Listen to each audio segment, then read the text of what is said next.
السلام عليكم سو دhowaada muuqaalkana maanta waxaan ku arkaynaa isticmaalka alt+x ee applicationka Microsoft Word inagoo ku dhex samaynayna sawiro.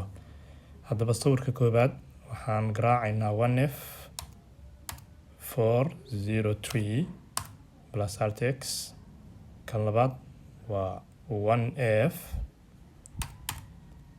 410 alt+x. Kan saddexaad 1f 428 alt+x. Kan afraad kan shanaad 1f 40e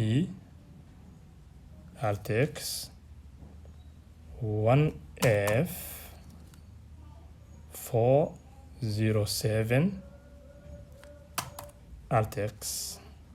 1f 400 alt+x.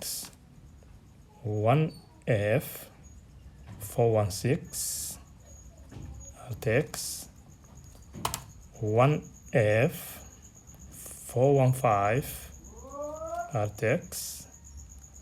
1f 412 alt+x.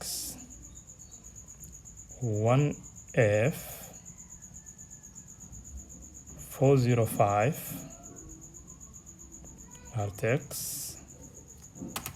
1f 426 alt+x. 1f 414 alt+x.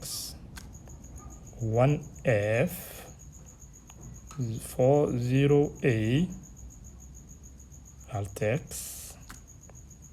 1f 40d alt+x. 1f 41c alt+x. 1f 41d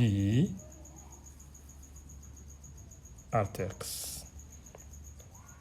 intaasaynu kusoo koobaynaa muuqaalkan. waad ku mahadsantihiin daawashada muuqaalkan. Thank you.